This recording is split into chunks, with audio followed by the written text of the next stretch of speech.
Bom dia, gente.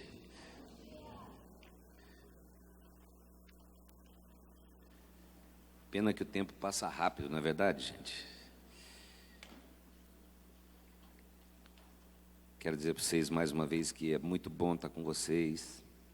Eu sei que o Senhor tem um chamado para a vida de cada um que está aqui, né? Ontem nós estávamos falando sobre Adonias, sobre esse chamado, você não deixar que outro se assente no trono. E nessa manhã eu estava meditando aqui, né, em alguns versículos, aquilo que são os versículos que eu meditei hoje cedo. Lá em Mateus 28, 16, Jesus disse assim: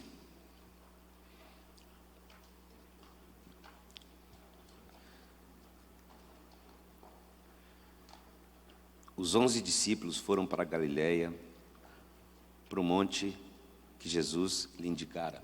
Quantos creem que o Senhor tem nos chamado? E essa questão da presença do Senhor tem que ser algo muito forte nas nossas vidas, é verdade ou não? É a razão da nossa vida, né?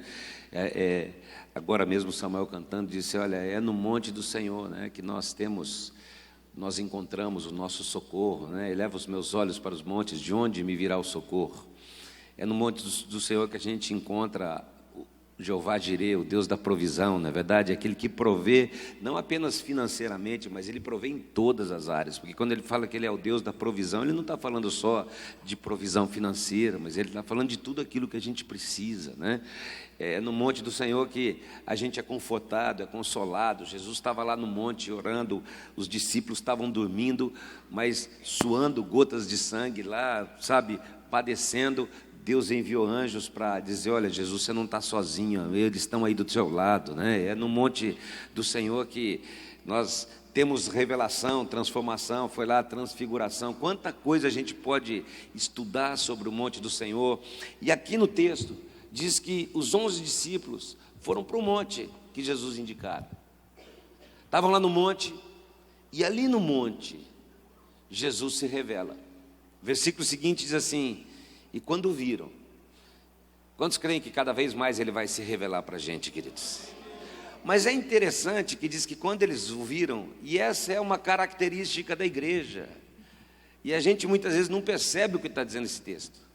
Uns adoraram, outros eram os 11. Uns adoraram e outros duvidaram. Estava lá no monte, Jesus se revelando. E a igreja é um lugar assim, queridos, onde a gente fala, você fala da presença de Deus, você fala do seu chamado, mas a gente sempre vai ter gente que adora e sempre a gente vai ter gente que duvida. É interessante, porque eles subiram impelidos, Jesus já tinha ressuscitado, e o texto diz que quando tiveram uma revelação de Jesus ressuscitado, uns adoraram e outros duvidaram. E é interessante que tudo aquilo que Jesus nos chama a fazer, a gente sempre se depara com situações assim, onde se encontra pessoas tremendamente empolgadas com aquilo que Jesus está falando e outras duvidando, vendo, tendo revelação. Mas é interessante que Jesus é tão maravilhoso. Jesus é maravilhoso ou não é, queridos? Que Jesus não fala assim: então vamos fazer o seguinte, para a direita quem crê e para a esquerda quem duvida. Jesus fez isso, queridos? Fica aqui de um lado, né? Quem é igual aquela, passava uma propaganda antigamente que tinha uma festa que estava lá numa festa e estava cheio de bicão, os caras não estavam aguentando, aí falou assim: por favor, os convidados da noiva à minha direita, né? E foi um monte de gente, os convidados do noivo à minha esquerda, foi o resto do pessoal. Daí falou assim: agora os convidados da noiva e do noivo podem se retirar, porque essa aqui é uma festa de 15 anos, né? Então, aí ficou só um pouquinho, né? Porque os bicão foram tudo para fora. Mas Jesus não falou assim, ó, quem duvida fica à minha direita e quem crê fica à minha direita e quem duvida à minha esquerda. Jesus falou isso. Mas para todos, revelando-se no monte, revelando a sua presença. E nós estamos falando de chamado. Ele olha para eles e ele diz assim, versículo 18, olha o que ele diz: Vamos ler lá. Jesus aproximou-se deles e ele diz: toda a autoridade me foi dada nos céus e da terra. E por isso, versículo 19: vão, façam discípulos de todas as nações, batizando-os em nome do Pai, do Filho e do Espírito Santo, ensinando-os a obedecer a tudo aquilo que eu ordenei a vocês, e eu estarei com vocês até o fim dos tempos. Jesus falou para quem adorou e para quem duvidou. Eu quero que você dê a mão para essa pessoa que está ao teu lado, você vai pregar para ela agora. Fala assim: você acha que você vai para o monte, que Jesus vai se revelar a você, que a presença de Deus virá para a sua vida, para você guardar para você? Mané.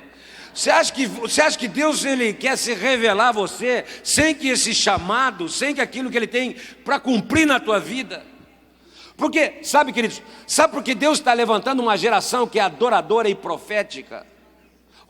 Eu respeito o pensamento de todo mundo, eu sei que a escola a gente tem, você, por favor, não me julgue, não fique bravo comigo, mas eu não gosto quando fala e eu nunca usei esse termo na igreja, eu nunca chamei músico de levita, porque levita é o tabernáculo de Moisés, é da lei, opinião minha, eu respeito todo mundo que pensa o contrário, tá bom, queridos? E eu vou onde o pessoal chama, eu falo, os levitas, então sobe lá, mas na nossa igreja, porque eu acho que quando você vai para Atos dos Apóstolos, ele não fala do tabernáculo de Moisés, porque o tabernáculo de Moisés era cheio de regra, tinha coisa, até para levantar a mão, todos os rituais, e isso reporta a lei, a Levíticos, ao tabernáculo de Moisés. Mas quando o Espírito Santo foi derramado, a palavra foi: eu restaurarei o tabernáculo caído de Davi. E no tabernáculo de Davi não tinha regra, não tinha nada, tinham adoradores que se levantavam.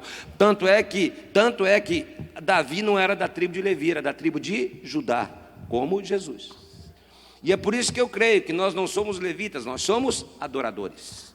Essa é uma opinião pessoal, respeito quem pensa diferente, tá bom? Então não tem nada a ver com a escola, é pessoal minha, pastor Samuel. Eu creio isso, que Deus está levantando uma geração de adoradores, e é isso, pessoas que amam profundamente a presença de Deus, vão para o monte, sem dúvida. E eu acho interessante, porque quando diz uns adoraram, outros duvidaram, e estava lá os 11, só Tomé toma cacetada, é verdade ou não é, queridos? Então ele vai falar: não seja como... Tinha até uma canção, quando eu era criança, falava assim: você não duvide como Tomé, né, que duvidou e vacilou, não sei o que era lá. Mas quem falou que só Tomé duvidou? O que a Bíblia diz? Uns... Aliás, é importante você entender, desculpa eu falar isso aqui, Tomé, ele era um cara de Deus, porque lá em João capítulo 11, quando Lázaro estava morto, e falaram: Jesus, toma cuidado, que Jesus falou: vou lá ver meu amigo. Todos falaram: você pode morrer, então vão te pegar. Só Tomé, depois você lê lá em João capítulo 11, só Tomé falou: vamos para cima, vamos para lá, Jesus, se tiver que morrer, a gente morre junto. Então Tomé não era um mau sujeito. O problema de Tomé é que na primeira vez que Jesus se revelou, ele não estava na igreja, ele faltou no culto. É verdade, e é isso. E quando você falta no culto, você não está no culto, você está entendendo, você pode perder algumas revelações. Você deixa, porque sozinho você não é nada. Aí no domingo seguinte, quando ele foi para o culto, e Jesus foi lá e falou: só acredite se eu botar o dedo. Pode olhar, você vai olhar lá, mas é que o primeiro culto ele não estava. Mas ele não era uma má pessoa, porque quando eles foram para o monte, uns adoraram e outros duvidaram. E eu quero falar sobre justamente esse chamado, queridos, porque daí Jesus falou: olha, não vai ficar quem duvida. Ele falou: não, para todos. Ele falou: eu tenho uma missão para todos, eu tenho algo que todos vocês têm que fazer, eu tenho algo que vocês não podem se furtar, porque se vocês, e aqui nós temos um grupo de adoradores, eu quero que você entenda, e é por isso que eu queria completar, nós somos adoradores proféticos. Quem crê que nós somos adoradores proféticos, queridos? Porque o adorador tem uma voz para Deus, mas o profeta tem uma voz para a igreja. É assim ou não é? Tem uma voz para o povo. Então, o adorador profético é aquele que tem a voz para Deus, mas também tem a voz para as pessoas. Ele tem uma voz para levar para a sua geração. Ele tem uma voz para levar para quem não está na casa de Deus. E eu sei que muito tem se falado da presença de Deus, mas eu quero falar algo que está queimando no meu coração. E eu queria que você fosse comigo lá em Isaías capítulo 58. E nessa manhã eu queria que a gente tivesse uma meditação sobre isso. Porque muitas vezes nós vamos para o monte, queremos Jesus e Ele é a nossa prioridade. Não tem nada, absolutamente nada mais importante do que a presença de Deus, queridos. É importante a gente entender isso. Mas, em Isaías capítulo 58, eu acho que ele é um texto interessante para nós sermos essas pessoas que cumprem esse chamado de Jesus. E aí, agora saindo da meditação que eu fiz essa manhã, eu quero vir aqui para Isaías 58. Isaías 58, versículo 3, ele começa com uma pergunta. Isaías 58, 3, ele fala assim: por quê? E eu acho que você já fez essa pergunta. Por que nós jejuamos? Nós buscamos. Você não tem atualizada aí não, só tem NVI? Tem atualizada? Dá uma olhada se dá para colocar atualizada para mim, porque eu acho que ela dá para a gente entender mais. Por que temos nós jejuados e o Senhor não atenta para isso? Para pensar, quando você fala, eu fui para o monte, eu fui buscar a presença do Senhor. Por que orar pela minha equipe de música? E eu acho importante uma coisa que foi falada nessa manhã sobre a sua meditação, para você fazer isso na nossa igreja, queridos. Todos os músicos, para tocar na igreja, eles precisam fazer a meditação todos os dias e entregar uma vez por semana a meditação semanal que eles fazem. Senão eles não tocam. Todos os líderes de célula precisam fazer meditação. Porque devocional não é regra. Tem que ser parte da tua vida diária, queridos. Você parar para ler a Bíblia, buscar e adorar ao Senhor tem que ser algo constante na tua vida. Então, como é que o músico vai ministrar para a igreja se ele não está buscando a Deus na sua casa todo dia? Então, para nós, isso é uma questão inquestionável. O músico tem que fazer devocional todos os dias na nossa igreja.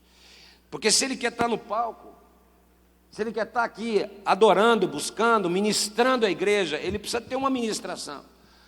Mas é interessante que aqui em Isaías 58 ele fala assim: por que eu vou orar pela igreja, né? Tem pastores aqui, por que eu vou orar pela minha equipe? Por que eu vou buscar a presença de Deus? Por que eu vou jejuar por esse povo? Se o Senhor não atenta,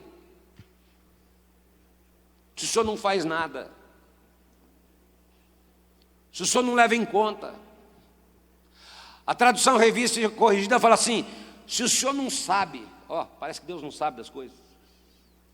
Por que eu jejuo e parece que o Senhor não está sabendo?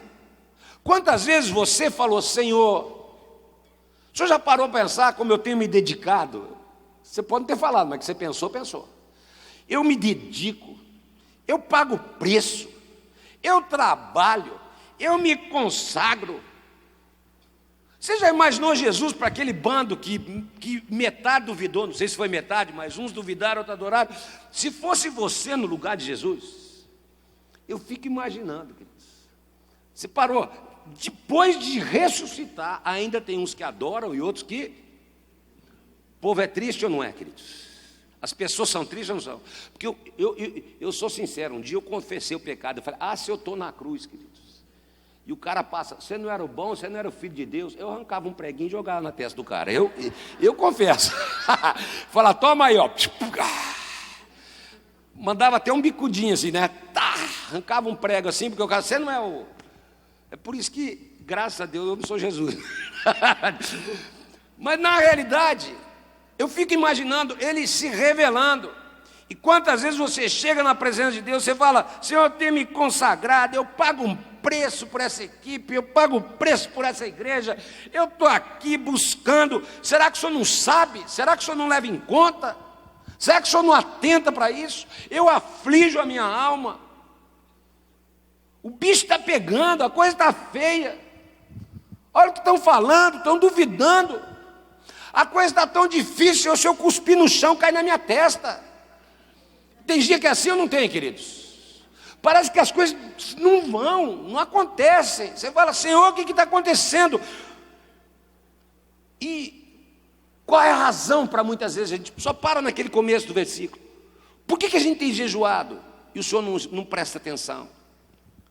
Por que a gente aflige a nossa alma e o Senhor não sabe? Sabe por que a gente fala muitas vezes isso, queridos? Porque muitas vezes a gente não está vendo Deus se mover como a gente queria que Ele se movesse. Porque muitas vezes a gente acha que Deus tem que agir como a gente espera que Ele age. Porque muitas vezes a gente acha que Deus tem que fazer, e tem uns da equipe que você olha, você fala, Deus, eu no seu lugar mandava fogo, queimava esse cara. Porque tem uns que dá vontade de queimar, dá ou não dá, queridos? E tem uns que são tão duvidão que eles falam assim, pode orar por mim, mas eu não saio daqui, eu vou ficar aqui. Porque tem uns que você fica tão feliz se ele sair que você até dá uma oferta junto com ele, dá ou não dá, queridos? Vai, eu até abençoo a tua vida. Mas nós vivemos um tempo, é importante você entender por que muitas vezes essas palavras vêm ao nosso coração. Porque a gente está vivendo um tempo que diante do caos, das calamidades, dos problemas, da dor, das adversidades, das mentiras, da corrupção, de tudo que está acontecendo, mas a gente vive um tempo, principalmente no meio do povo de Deus, queridos, que as pessoas dizem, se dói, se tem problema, se está ruim, se a coisa não está boa, se a igreja não anda, se o ministério não cresce, se a equipe não ajuda, se você não vê as coisas acontecerem, nós temos a tendência de dizer, Senhor, não é comigo, é com o Senhor, porque eu estou jejuando, eu estou afligindo, eu estou buscando, eu quero a tua presença, a minha parte eu estou fazendo, por que o Senhor não faz a sua, Deus?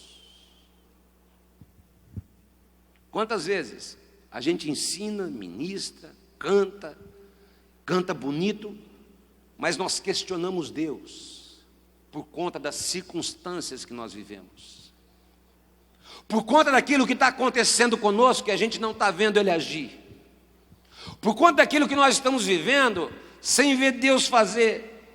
E quando você olha aqui para Isaías 58, você vê pessoas, um povo completamente refém das circunstâncias que eles estavam vivendo, ao ponto de estar refém disso que eles dizem, Senhor, será que o Senhor não tem sensibilidade para perceber o que está acontecendo? Será que o Senhor não está vendo? Como eu posso abençoar? Como eu posso inspirar se eu não tenho a menor motivação, a menor inspiração? Porque quando eu olho para dentro, olha o resultado, eu jejuei. Pode prestar atenção quando você pensa isso. Eu orei, eu paguei o preço e olha o resultado, Deus. Fui para a escola adorando, ouvi, saí motivado e olha aí, olha esse bando que está do meu lado, Senhor. Uns adoram, outros duvidam, o que eu faço? E eu quero dizer uma coisa, queridos. A coisa mais importante da tua vida é que você tem que entender, circunstâncias não podem tirar o foco daquilo que o Senhor é em você. Eles não podem mudar a tua visão e nem te fazer perder a visão. É por isso que lá em Provérbios, capítulo 29, versículo 18, diz que quando não há visão, o povo se corrompe. Não havendo visão, as pessoas se perdem. E eu creio que quando você está num lugar como esse, profetiza aí para quem está ao teu lado, olha para o teu irmão e fala assim, você está aqui porque o Senhor está te dando uma nova visão. Você vai sair daqui, quem crê que você vai olhar além das circunstâncias, além daquilo que está te cercando, você vai ter um senso de propósito, você não vai estar fechado ao teu mundinho. Quantos creem que a nossa visão sempre é ampliada, queridos? Eu venho aqui e eu recebo muito, mesmo passando rapidamente para aqui, porque é quando você tem certeza absoluta que a tua alegria, a tua motivação, a tua adoração, o teu louvor, a tua busca, tudo aquilo que você faz, não depende se as circunstâncias vão mudar para melhor, se elas vão continuar como elas estão, ou se, sabe, vão até piorar, mas elas estão ali ligadas à tua visão, à tua confiança, à tua certeza que Deus te chamou, Deus te capacitou, Deus te ungiu, e isso não mudou, e Ele vai continuar ao teu lado te abençoando em nome de Jesus. É essa a certeza. Mas quando eles falaram, Senhor, será que o Senhor não percebe? Será que o Senhor não presta atenção? O Senhor é um Deus desinformado, Senhor, porque eu estou pagando um preço, Eu estou te buscando, eu estou afligindo a minha alma. E a resposta de Deus, e é com essa resposta que eu quero que você saia, é entender que Deus falou, não é nada disso. Pega a mão do teu irmão agora, fala, não é nada disso, fala, o problema é onde está o teu foco, onde está a visão, onde você está focando a tua vida e o teu ministério. E olha a continuação, Deus fala assim, sabe por que você acha que eu estou assim? Eu não estou olhando, estou desinformado, é porque quando você vai buscar a minha presença, quando você jejua, quando você aflige a sua alma, você está preocupado com o teu interesse. Aqui está escrito vossas empresas, mas vamos ver agora a NVI, vamos ver o que ela diz lá, né? Porque ele fala, você está preocupado, o seu trabalho, dá para colocar lá, vocês fazem aquilo que é do agrado de vocês. Você já viu como as pessoas são peritas? Se ela pegar um diagnóstico agora, fala assim, está com câncer, ela começa a jejuar agora. É assim ou não é, queridos? Ele precisa comprar um carro, ele jejua ou não jejua? Quer trocar o celular, ele vai jejuar. Quer namorar? E tem uns que estão jejuando faz tempo, não é verdade?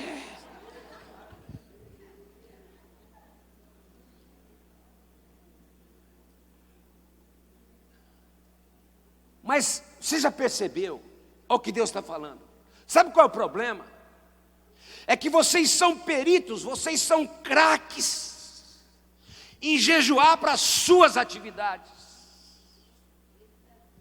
para que os seus sonhos pessoais sejam atingidos. Vocês estão procurando atender os seus projetos. Vocês estão preocupados com que eu faça aquilo que é o seu trabalho,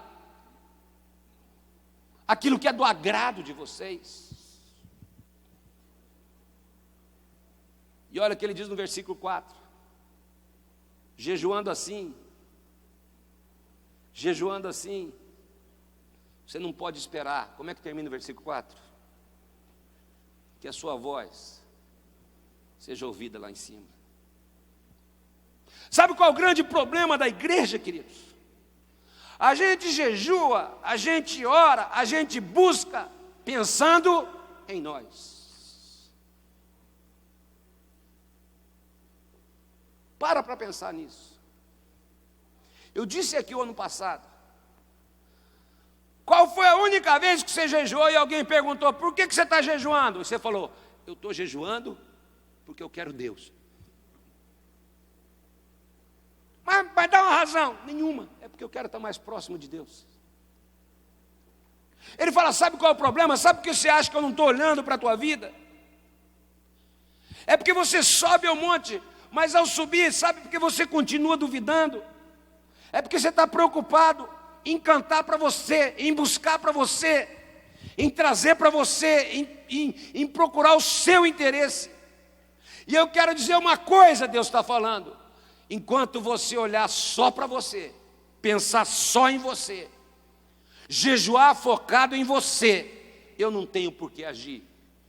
Mas guarda uma coisa, porque no meio daqueles que duvidaram, e no meio daqueles que adoraram, Jesus tinha uma palavra, eu estou me revelando a vocês porque eu tenho um propósito. Eu estou me revelando a vocês, não é apenas para que vocês sejam salvos, não é para que apenas vocês desfrutem da minha presença, mas há uma autoridade que eu estou colocando, porque eu estou chamando uma geração que será adoradora profética, que vai para o monte para a minha presença, mas tem uma voz para a sua geração, e vai falar à sua geração aquilo que é a minha vontade, e aí as coisas vão acontecer. Esse é o propósito de Deus, queridos. E aí ele diz, quer ver as coisas mudarem? Versículo 6. Porque se você continuar buscando assim, jejuando assim, preocupado com você, e não com a minha presença, eu não tenho por que agir, mas eu tenho uma palavra para a tua vida. Versículo 6. Porque o jejum que eu escolhi para você, vai soltar as ligaduras da impiedade. se levanta para entender que há uma ligadura, há uma impiedade amarrando vidas, pessoas. Mas se vocês desfizerem as ligaduras da impiedade, quebrarem o jugo, as ataduras da servidão, e ele vai dizendo, se vocês libertarem os oprimidos, se vocês libertarem aqueles algemados, pega a mão de quem está ao teu lado agora, levanta para o alto e fala assim, se você parar de pensar só em você, se você quebrar o jugo que está aí, se você quebrar a impiedade, libertar os oprimidos, se a tua visão mudar, versículo 7, vai lá, continua declarando, continua profetizando, se você repartir o pão com quem tem fome, se você recolher o pobre desamparado, se você vestir o nu, e se você não se recusar e não se esconder do seu semelhante. Queridos adoradores, se você parar de jejuar só para você, pensar só em você, Deus garante, tudo vai mudar na tua vida e no teu ministério, porque essa é a voz de Deus para a tua vida. Para de pensar em você, porque eu tenho um propósito para esta geração. O grande problema de muitos adoradores, queridos, é que eles só têm uma voz para Deus, mas não têm a voz para aqueles que estão feridos, machucados e arrebentados. Ficam engordando, sem fazer nada. Como é bom estar na sala do rei. Como é bom desfrutar da comida do rei. Como é bom comer da comida do rei, queridos. Mas não se esqueçam que ao se alimentar da presença do rei, há um chamado que não pode ser negligenciado. Porque quando eles disseram, Senhor, o Senhor é desatento, o Senhor não está vendo as minhas lutas, o Senhor não está vendo os meus problemas, o Senhor não está vendo aquilo que eu enfrento na igreja, o Senhor não está vendo aquilo que eu enfrento na minha vida pessoal. Ele fala, não. Malaquias 3,6, eu sou Deus, eu não mudo. Se eu mudasse, você estaria perdido. Eu sou o mesmo ontem, hoje, eternamente. Eu sou aquele que te escolheu, como foi falado nessa manhã, desde o ventre da sua mãe, continua tendo propósitos. Ou seja, o meu propósito para a tua vida não mudou. Os pensamentos que eu tenho estão aí. Eu sou o mesmo, mas não se esqueça. Não se esqueçam, adoradores que estão aqui, neste momento, nesta hora, neste segundo, tem um salteador roubando, matando e destruindo vidas na tua cidade. Não se esqueça que o grande jejum é para cumprir o grande propósito da cruz, que é o maior divisor da história, que é o único divisor da história. É a cruz, queridos. Eu quero que você entenda isso. Quando você vai num país muçulmano, se você tiver tatuado Jesus, tem gente que não liga, mas se você tiver tatuado uma cruz, tem gente que vai te bater. Porque eles sabem que a cruz significa a divisão da história. Eu quero que você entenda que Jesus está dizendo, nunca se esqueça, que eu me revelo no monte, mesmo que alguns duvidem e outros adorem, no monte da minha presença, no lugar da minha presença, eu tenho uma palavra, que não é apenas para que você seja cheio, mas é que você tenha uma palavra para essa geração que está morrendo neste momento, nesta nação. Nós somos peritos em jejuar para nós, em fazer shows gospels para nós, queridos, para crente, para pessoas se encherem. Quantas igrejas estão cheias de gente, mas vazias da presença de Deus, queridos? E ele fala, olha, tem um salteador, e essas pessoas estão amarradas, estão abatidas, estão sem forças, estão acabadas, estão destroçadas. E uma geração de adoradores proféticos, uma igreja profética não pode viver indiferente ao que está acontecendo com a sua geração. não pode se calar. Tem que ter uma voz para Deus, mas tem que ter uma voz para esta geração. Um dia, perguntaram para Jesus sobre a vida eterna. E ele respondeu: ame a Deus sobre todas as coisas, e ao teu próximo como a ti mesmo. E aí eles fazem a pergunta: mas quem é o meu próximo? Explica, Jesus, quem é o meu próximo?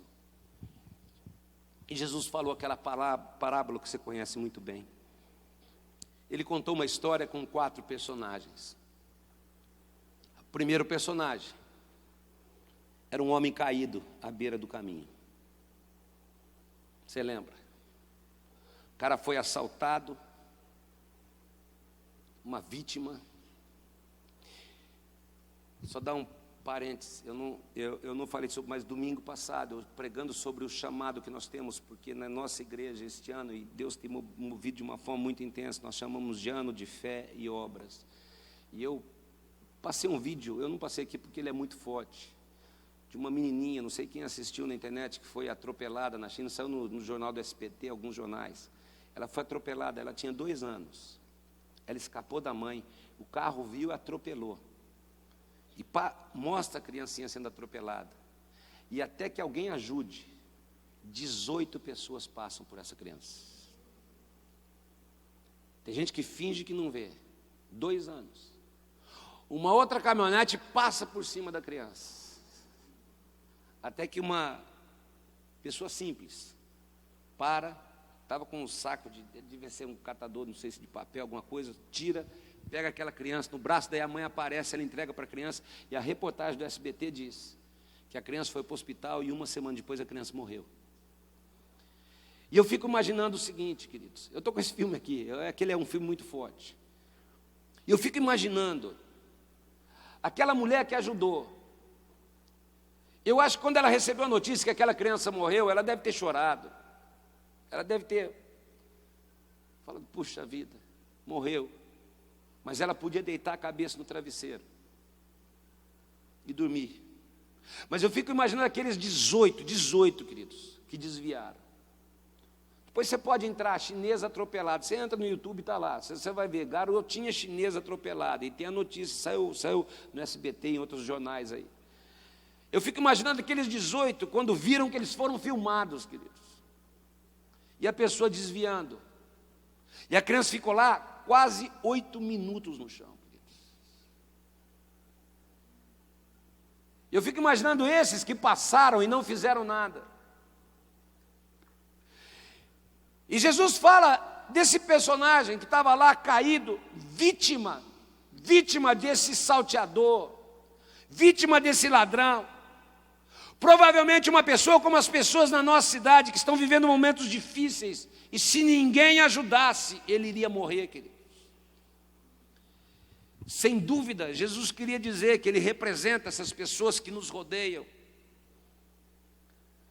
São aqueles que parecem que estão bem na nossa cidade, mas por dentro eles estão presos, feridos, roubados, machucados, caídos, mesmo aparentemente estando em pé. São pessoas que você conhece, que se ninguém fizer nada, eles vão morrer. E o segundo personagem é um sacerdote, talvez um pastor. Nós temos pastores aqui, um líder. E ele estava a caminho de Jerusalém para Jericó. Talvez ele estivesse indo para o seu lugar de culto. Estou indo para a igreja, eu tenho que ministrar. Eu vou trabalhar para Deus. Eu vou pregar para Deus. Eu preparei minha palavra para Deus. Ele tinha estudado que ele ia pregar. Como ele era um sacerdote dedicado, provavelmente ele tinha jejuado pelo culto. Provavelmente ele tinha orado pelo culto. Provavelmente ele estava preocupado com o culto. Ele estava vestido com vestes sacerdotais, estava com a roupa de domingo. Mas ele estava com tanta pressa. Ele estava tão preocupado com o culto, ele estava tão preocupado com a mensagem, ele estava tão preocupado com a palavra que ele tinha que dar para a igreja. Ele estava tão preocupado em chegar na sinagoga.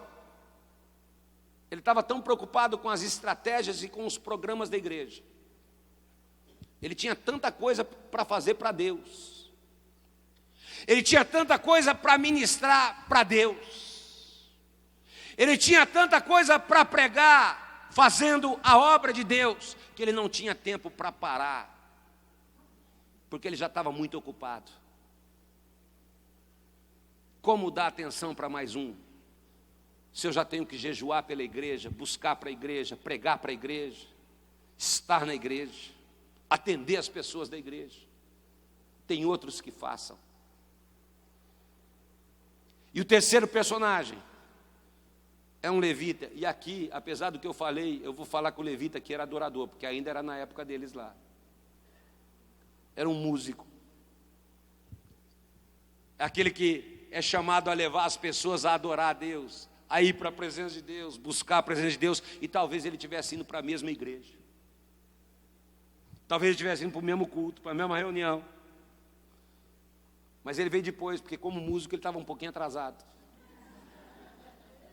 Brincadeira.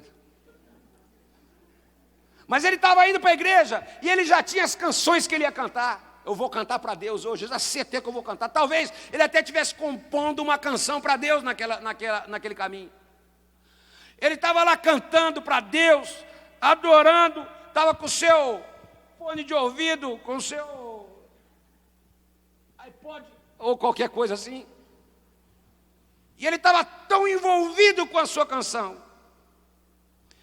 Ele era tão adorador que ele chegava na igreja, ele chorava, ele gritava, ele ajoelhava, ele pulava, ele adorava. Ele era responsável. E aquele dia ele estava com pressa, porque ele ia cuidar do ensaio. Ele ia cuidar da reunião, ele tinha que chegar para o culto. Mas ele estava com um coração tão próximo de Deus, que o seu coração estava longe daqueles que estão à beira do caminho. Ele tinha canções para Deus, mas não tinha canções para aqueles que estavam arrebentados. E lamentavelmente, os dois personagens, por mais sinceros que fossem, por mais bem intencionados, por mais íntegros de caráter, por mais que eles amassem o Senhor, eles estavam dentro da igreja, tomando decisões erradas. Eles estavam dentro da igreja, fazendo o que era necessário, porque para o pastor é importante ele se preparar, ele buscar, ele jejuar, ele pregar, ele cuidar, ele ter estratégia, tudo isso faz parte. Para o levita era importante ele cantar, ele se preparar para o culto, ele buscar o Senhor, ele ir cantando, ele já ia adorando, ele não ficar assistindo televisão até a hora da reunião para chegar lá e cantar qualquer coisa, ele estava se preparando. Coisas imprescindíveis para o ministério, mas ele estava esquecendo do principal. O principal é tocar naqueles que estão estourados. Você acha que Jesus morreu na cruz? Você acha que ele fez o que fez só para que a gente ficasse pregando, adorando e no monte, queridos? Tudo isso faz parte, é a razão da nossa vida, a presença de Deus. Mas no monte onde ele se revela, ele fala: eu tenho um chamado para vocês. Mesmo que alguns adorem e outros duvidem, eu tenho uma autoridade que eu estou dando a vocês, porque há uma geração morrendo e vocês têm um propósito para essa geração. E o quarto personagem era um samaritano. E esse sim, não tinha tudo para não parar, queridos. Até hoje, parece que são os palestinos, brigam até hoje com os judeus. Ele tinha bons motivos para não parar. Eu quero que esse cara morra. Era um judeu que estava caído. Era um judeu que estava assaltado. Aquele cara caído representava para aquele samaritano a opressão. Era gente como aquele caído que desprezava, que chamava os samaritanos de cachorro, que não comiam com os samaritanos. E essa hora ele podia: chegou a hora do troco, vou dar um chute nesse cara também, morre logo. Passar por cima como aquele outro carro passou da criança. Era a hora do bem que merecia. Eu acho é pouco. bem feito. Mas eu quero que você entenda uma coisa, querido adorador profético. Na história de Jesus, na perspectiva de Jesus, no jejum que Jesus espera, na busca, na intensidade, no voltar-se a Ele, Ele está dizendo, mesmo quem tenha todos os motivos, mesmo quem tenha todas as desculpas e ache que deve ser o último a parar, na minha perspectiva eu estou dizendo que é esse que para, esse que decide se importar, que decide tocar. Porque quando Jesus deu exemplo, todos ali sabiam que samaritano nunca ia ajudar um judeu. E ele diz, ele decide parar, gastar tempo, gastar dinheiro, ministrar descanso, porque até para uma hospedaria levou. E ainda diz, eu volto para ajudar se precisar. Agora a minha pergunta, essa decisão do samaritano, transformou ou não transformou a vida do caído, queridos? Mudou ou não mudou a história de alguém? Uma das coisas que mais mexeu comigo ano passado, né, o Lucas está trabalhando nisso, nós temos um curso online de teologia, e nós estávamos estudando sobre a vida de Cristo. E uma das coisas que nós fomos desafiados, fazer uma boa ação para um pobre, outro mês a boa ação para o idoso, para uma criança e para alguém da igreja. E eu tive uma experiência muito interessante, porque eu estava estudando, e era para fazer uma boa ação para um pobre, e eu peguei meu neto tem 7 anos agora, eu coloquei ele no carro, falei, vamos dar uma volta com o vovô. E eu pensei assim, eu vou parar perto de um restaurante, primeiro mendigo que eu ver, que eu olhar, eu vou pegar uma marmita, vou comprar, vou dar para ele, fiz minha boa ação, faço meu trabalho e bem feito. Parei meu carro, do lado do restaurante, hora que eu desci do carro, eu vi um mendigo chegando, e eu senti Deus falando comigo, tira o seu sapato e dá para ele.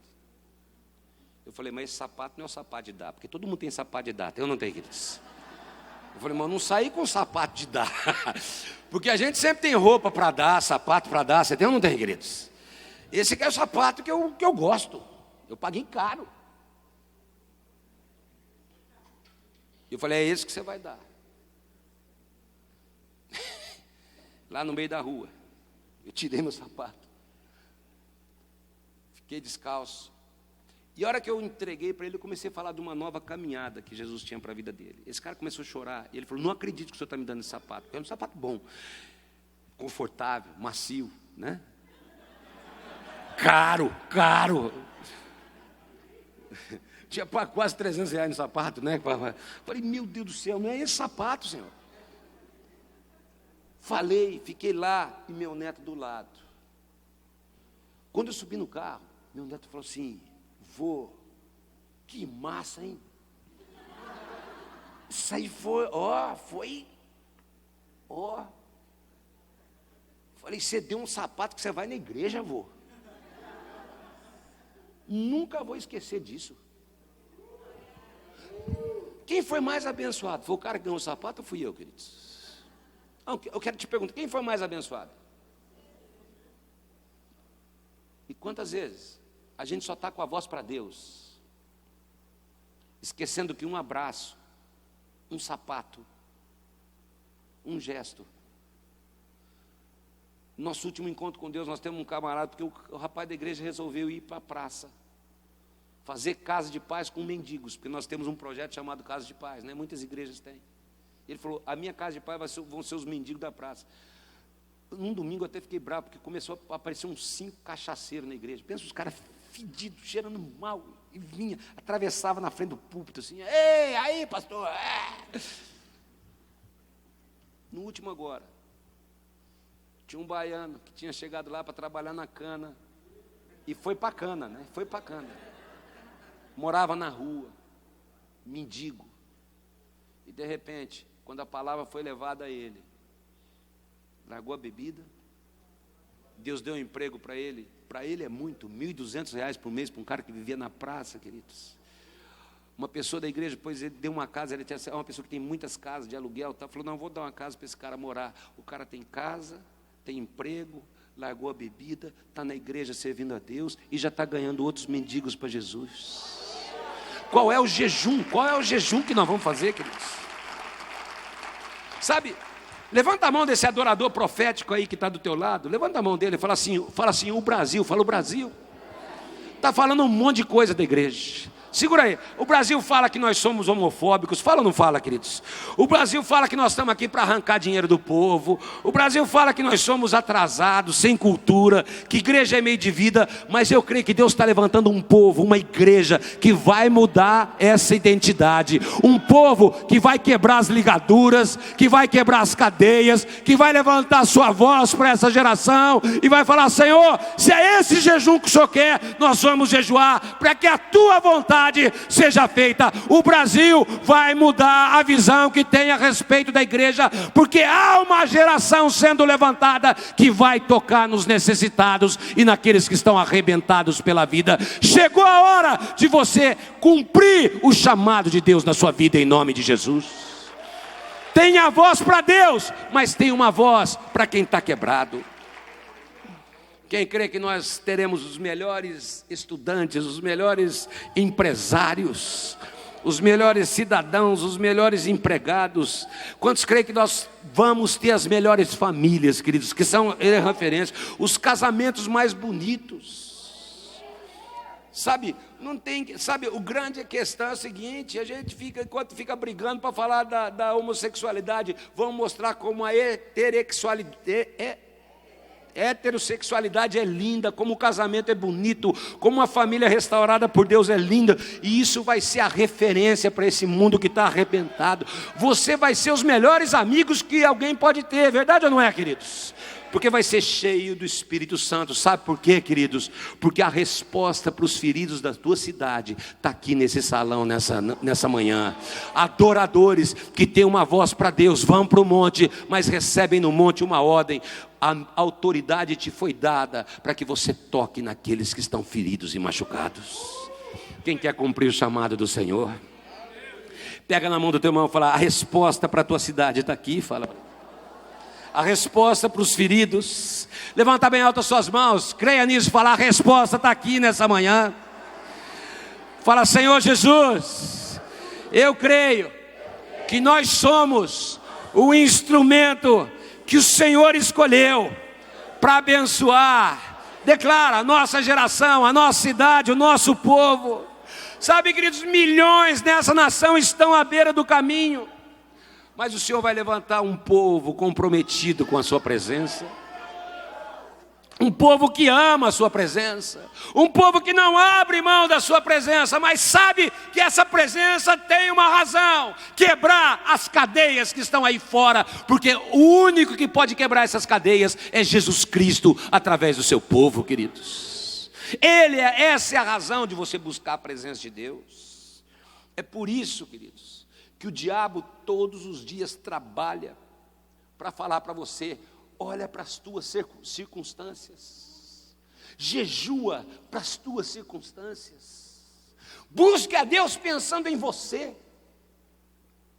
vá para Deus para pedir para você, e se Ele não atender porque Ele está desatento, larga o ministério, porque Deus não está nem aí com o teu jejum, com a tua oração. Mas quando você olha para Ele e fala, você pensa que eu não estou olhando, você pensa que eu não estou informado, mas eu quero dizer uma coisa para vocês, geração profética, se vocês agirem como aquele samaritano, se vocês não olharem só para vocês, se vocês tiverem prazer em amar as vidas que eu amo, Ele está falando, pode ter certeza, quem crê que Deus tem promessas maravilhosas para a tua vida, queridos. Aí olha o que Ele diz, levanta a mão numa pessoa agora, dá uma profetizada para ele, versículo 8, coloca o versículo seguinte, olha o versículo seguinte, queridos, ele diz, aí sim, a sua luz vai romper como a alvorada. Primeira prova fala assim, os teus dias sombrios vão acabar. Aqueles dias que o diabo vem tentar colocar sombra, vem tentar tirar a luz, vem tentar tirar o brilho da tua vida, o Senhor falou: vai tocar nos necessitados, e aquilo que você precisar, eu vou fazer para a tua vida. Os dias sombrios vão ser tirados da sua vida, porque eu vou tocar em você. É impossível você fazer para quem está lá fora, sem que Deus faça para quem está aqui dentro, queridos. Porque se Deus está preocupado com quem está lá fora, imagina se Ele não está preocupado com quem está aqui dentro. Ele olha ou não olha para a tua vida, queridos? O grande problema é que a gente ora errado, jejua errado, busca errado, porque a gente só quer para nós. Mas Ele fala, quando o teu jejum, a tua oração, a tua busca e a tua adoração tiverem o foco mudado, a primeira coisa, pode ter certeza, os dias de sombra vão ser tirados da tua vida. Os dias de desapontamento, de dúvida, onde você não enxerga a saída, você não vê Deus na jogada. Ele fala, esses dias não vão existir para você, porque a tua luz irromperá como o nascer do dia. Quem crê que isso é profético para a tua vida? Mas há uma segunda voz profética de Deus. Segunda coisa, Carlinhos, dá para você subir aqui por um momento? Pega a mão de quem está ao teu lado agora, fala assim, a tua cura, vai lá, a tua cura brotará apressadamente, olha, prontamente surgirá a sua cura. Quem crê que os dias de dor, de sofrimento, de enfermidades físicas, emocionais, de qualquer sentido, vão dar lugar à cura. Toca nos feridos e a tua ferida vai ser curada, queridos. Olha para os doentes e você vai ser curado. Vai fazer aquilo que o Senhor te chamou a fazer. Se importe com aquilo que Deus te chamou a se importar. Faça o jejum para aquilo que Deus te mandou jejuar. E isso vai dar lugar à cura. Mas aí você diz, Senhor, mas estão falando mal de mim. As pessoas são cruéis, são ou não são? São maldosas. Muitas vezes nos machucam. Outro dia eu falei, o que mais dói não é mordido do lobo, é mordido da ovelha. É ou não é, queridos? Pergunto para um pastor, o que mais dói para ele? Não é mordido do lobo, porque lobo, ele sabe como lutar. O duro é aquela ovelha que você investe. Você gasta tempo, ela... Mas sabe o que Deus está dizendo para o teu ministério? Quando você olha para aquela equipe, você olha, esses músicos não vão. Eu já falei, eles não se preparam. O que eu faço, Senhor? Ele fala, toca nos feridos, toca em quem está lá fora, porque a tua retidão, na outra tradução diz, a tua justiça vai adiante de você. Você não precisa se justificar, não fica preocupado com o que estão fazendo, o que estão falando. A tua retidão, o teu coração irá adiante de você. Mas quer o principal? Em vez de ficar, manda fogo, Jeová, queima, pesa a mão, Deus, acaba com aquele que me prejudicou, vai arder no fogo do inferno, miserável. Lembra de uma coisa, Davi podia ter matado Saul, ele matou, queridos. José podia ter acabado com seus irmãos, ele acabou com eles. Toque nos necessitados, e as tuas necessidades Ele vai tocar. Sabe por quê? Porque a glória do Senhor será a tua retaguarda. Levanta as tuas mãos. O inimigo não poderá te tocar. Adoradores cheios do poder de Deus, abençoados, relevantes, alegres,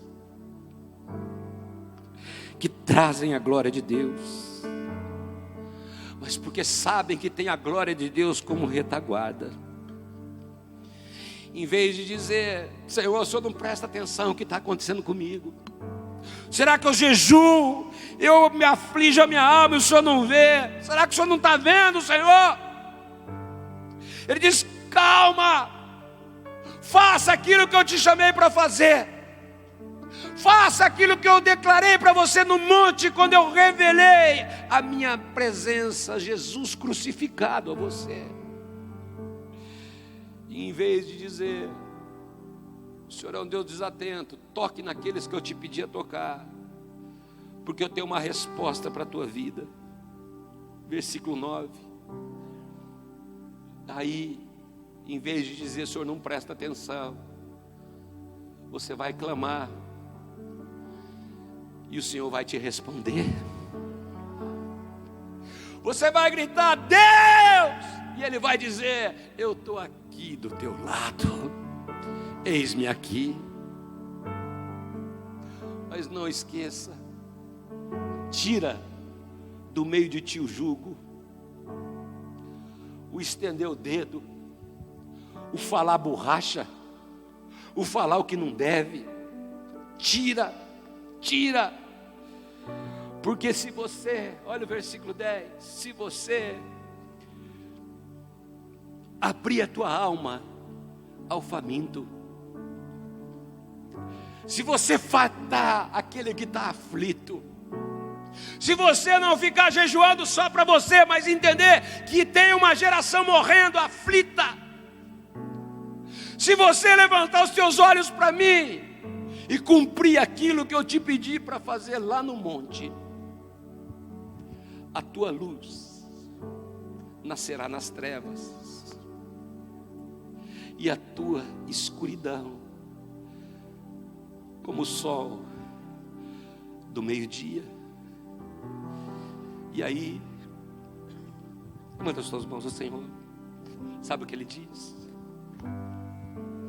Em vez de você achar que Ele não está atento, que Ele não está prestando atenção, Ele fala, aquilo que eu falei para você no monte, vai tocar.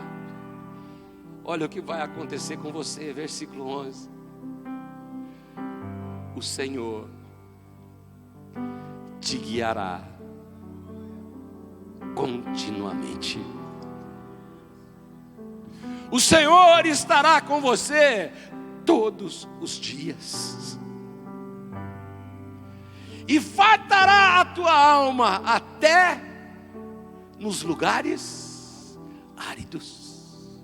Sabe aqueles dias difíceis? Sabe aqueles dias que não há resposta? Ele diz que Ele fartará a tua alma. E aquele dia que você se sente sem forças, Ele fortificará os teus ossos. E você será como um jardim regado, e como um manancial de águas, cujas águas nunca. Sabe qual é o problema, queridos? É que muitas vezes as nossas águas estão paradas, e o Espírito Santo precisa agitar essas águas no nosso interior.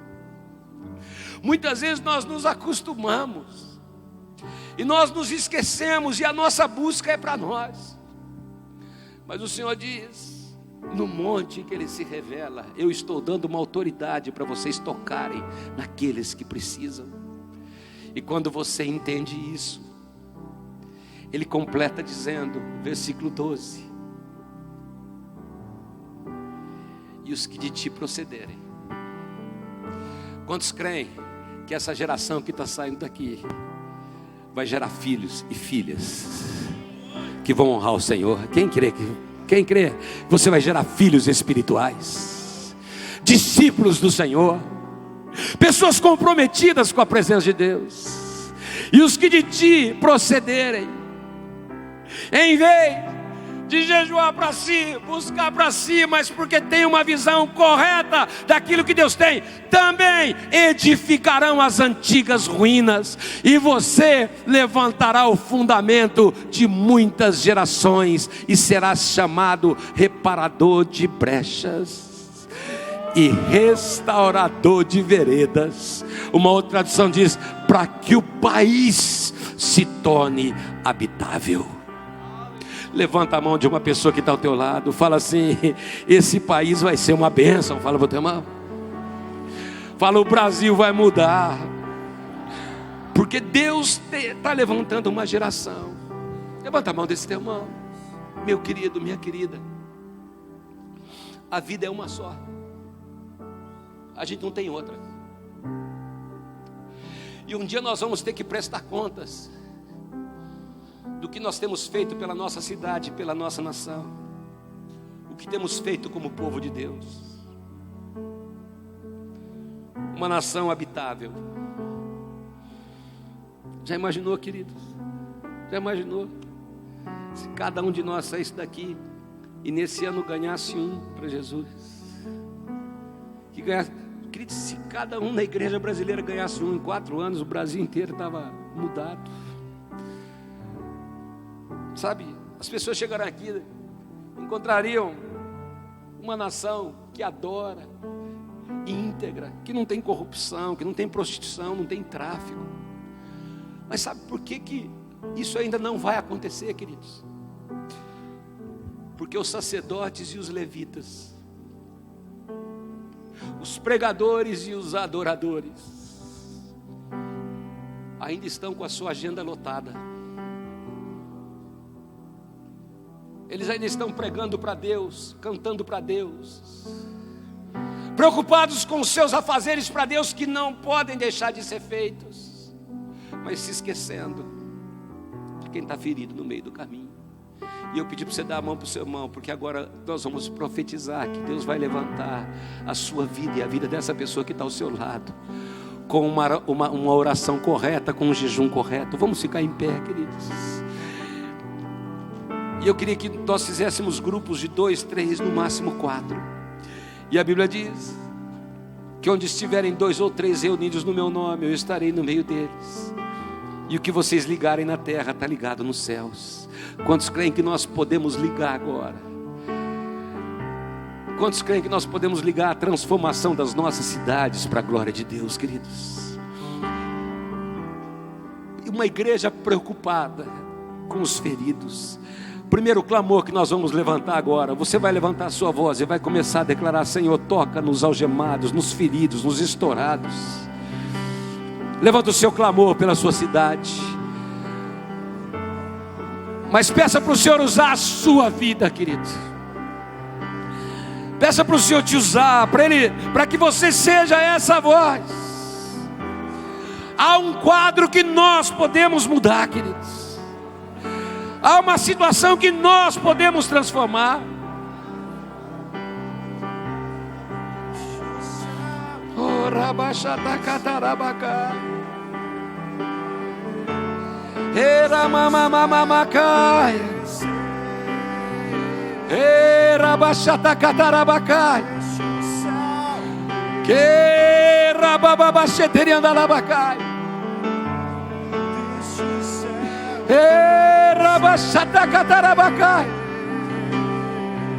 Senhor, levanta essa geração. Levanta, Pai.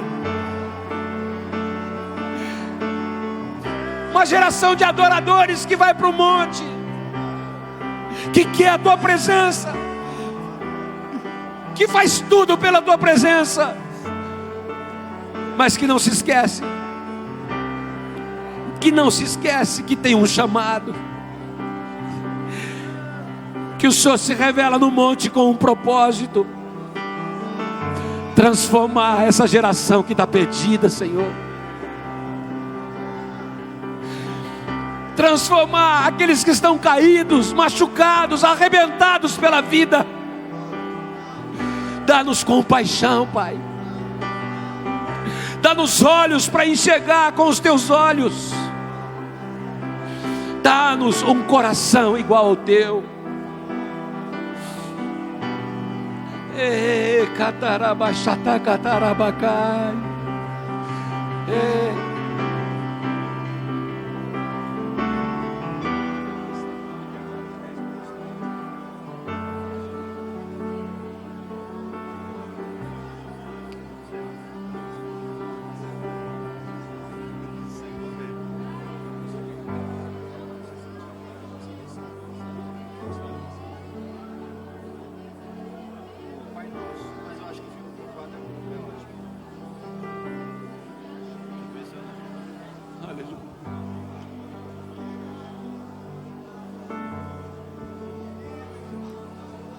Agora, eu queria que você levantasse as suas mãos. E antes de eu fazer um pequeno intervalo, eu queria que você olhasse para o Senhor.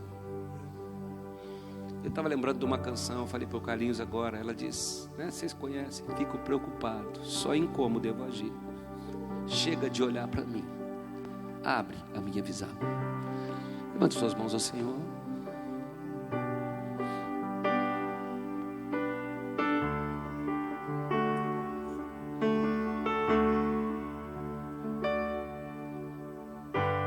Vivo preocupado só em como devo agir. Sou minha própria obsessão. Chega de olhar para mim. Chega de olhar pra mim. Abre. Abre a minha visão.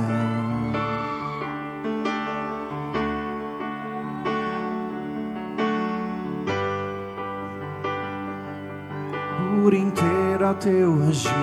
Põe o teu amor em meu coração. Põe o teu amor em meu coração. Chega de viver essa vida egoísta. Chega de viver essa vida egoísta. Só olhar pra mim. Só olhar pra mim. Me afasta do amor. Me afasta do amor. Chega de viver essa vida egoísta. Só olhar pra mim. Me afasta do amor. Olha pra ele e declare: eu quero amar como tu amas. Eu quero amar como tu amas. Me entregar aos feridos. Fazer obras maiores. Fazer obras maiores.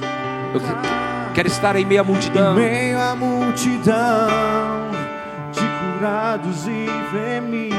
Onde tua glória. Onde tua glória. Eu quero amar como tu amas. Me entregar aos pedidos.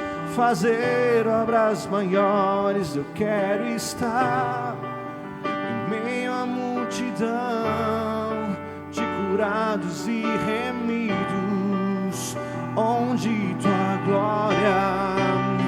E eu quero amar como tu amas, me entregar aos pedidos, fazer obras maiores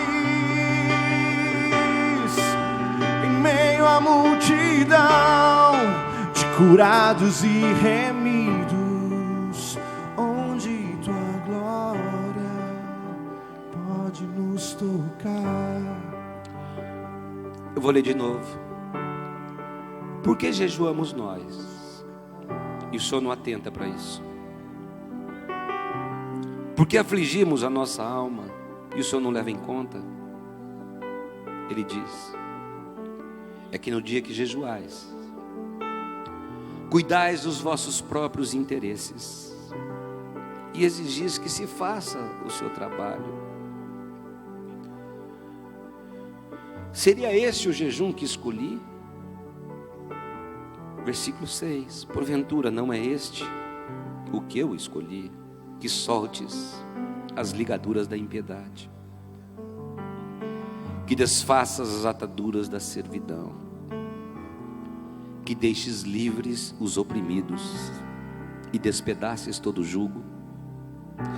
Porventura não é também que repartas o teu pão com o faminto, que recolhas em casa os pobres desabrigados?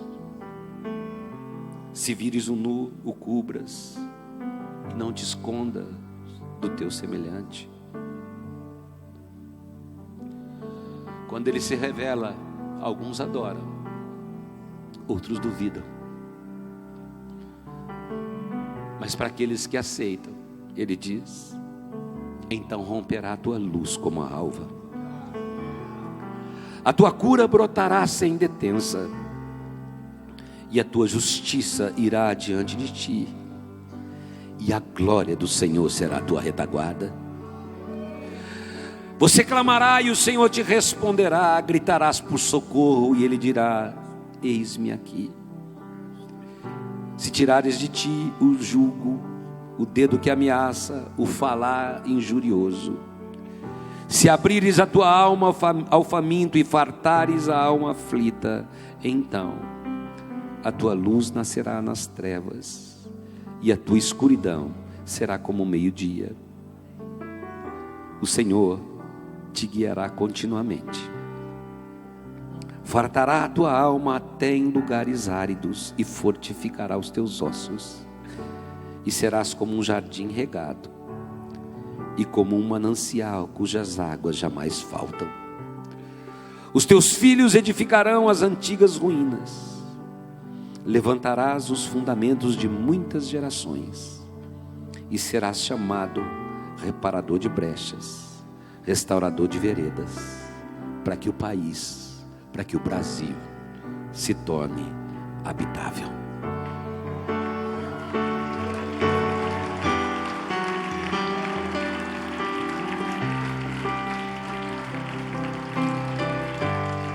Senhor Jesus, que o teu Espírito continue falando aos nossos corações, Pai. Nós abrimos nosso coração a Ti, em teu nome.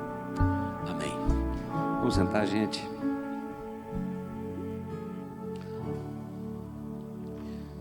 Como eu não tenho muito tempo, eu vou fazer uma breve meditação com vocês aqui. E agora eu quero falar para você, porque se Deus está preocupado com quem está lá fora, imagina com quem está aqui dentro. Né? Eu ouvi um testemunho, ele deu testemunho aqui, disse ontem cedo para vocês, né?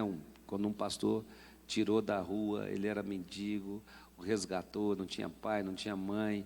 Olha que testemunho maravilhoso, né? É isso, né? Esse é o chamado, né? E hoje ele é um pastor, tem 2 filhos, casamento, casa. Deus faz coisas maravilhosas. Está aqui entre nós, queridos, está aqui entre nós. É por isso que quando Deus nos chama, você está naquele lugar de adoração, no monte do Senhor, não seja daqueles que duvidam, sabe? Porque ele diz, eu estou te dando autoridade para você fazer alguma coisa, não é para você guardar para você. Mas agora, encerrando, eu quero ser muito rápido, então eu quero sair do que normalmente a gente ministra aqui na escola, para dar uma palavra de ânimo para você, tá bom? Para dar uma palavra de promessas de Deus para a tua vida. Então dá a mão para quem está ao teu lado e fala assim, Deus tem promessas maravilhosas para você. Né? Talvez eu podia ter dito, se Deus está preocupado com quem está lá fora, imagina com quem está aqui dentro. Então eu queria que você abrisse comigo, a gente acompanhasse lá, Hebreus capítulo 6, essa aqui foi uma série, eu preguei 6 meses na igreja, eu vou pregar rapidinho, né? O Lucas acho que já ouviu pregar umas 10 vezes a mensagem, não é verdade? Estou brincando, não sei, né? Ele estava fora, mas eu só quero dar uma palavra para você aqui de ânimo, você vai sair daqui. E lá em Hebreus capítulo 6, versículo 13, 6:13, diz assim, eu vou ler já para a gente ganhar tempo, tá? Quando Deus fez a promessa a Abraão, por não haver ninguém superior por quem jurar, jurou por si mesmo, dizendo, esteja certo que eu abençoarei e farei numerosos os seus descendentes. Dá a mão para quem está ao teu lado e fala assim, Deus vai te abençoar muito, fala. Você vai crescer muito, você vai ser abençoado, Deus vai cuidar de você, você tem promessas maravilhosas, quem crê que tudo isso vai acontecer com a tua vida, amém? Eu quero dar uma palavra de ânimo para você, e aí diz no versículo 15, e foi assim, que depois de esperar pacientemente, Abraão alcançou a promessa. Os homens juram por alguém superior a si mesmos, o juramento confirma o que foi dito, pondo fim a toda discussão, querendo mostrar de forma bem clara a natureza imutável do seu propósito para com os herdeiros da promessa, Deus o confirmou com juramento, para que, por meio de 2 coisas imutáveis, nas quais é impossível que Deus minta, sejamos firmemente encorajados, nós, os que nos refugiamos nele, para tomar posse da esperança a nós proposta. Temos essa esperança como âncora da alma, firme e segura, a qual adentra o santuário interior por trás do véu, onde Jesus, que nos precedeu, entrou no nosso lugar, tornando-se sumo sacerdote para sempre, segundo a ordem de Melquisedeque. Quem é antigo aí, ou quem veio de uma igreja mais histórica, lembra da escola dominical, né? Então vamos falar assim comigo, Hebreus 6,15, vai lá. Não era assim que a gente aprendia? E foi assim que, depois de esperar pacientemente, Abraão alcançou a promessa. Hebreus 6:15. Então vamos lá. Hebreus. E foi assim.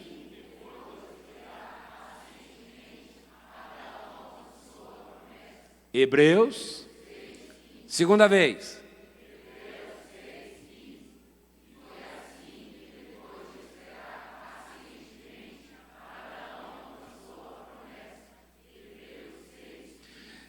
Deixa aí, já vai olhando, porque agora, depois eu vou pedir para pagar. Esse meu netinho que estava comigo, um dia ele falou assim para mim: vô, chupa essa manga. E ele falou, e foi assim que, depois de esperar pacientemente, o Eliseu alcançou a promessa. Hebreus 6:15. Ele falou, tá vendo, vô? Entendeu? Então, vamos lá, agora você vai falar, tirar o nome de Abraão e colocar o seu nome. Então apaga lá e vamos ver se você sabe. Vai lá, diga, Hebreus.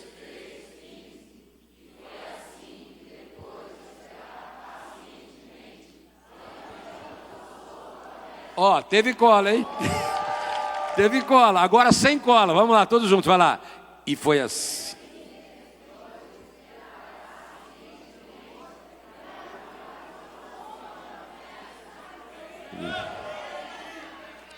Quem crê que Deus tem promessas para a tua vida?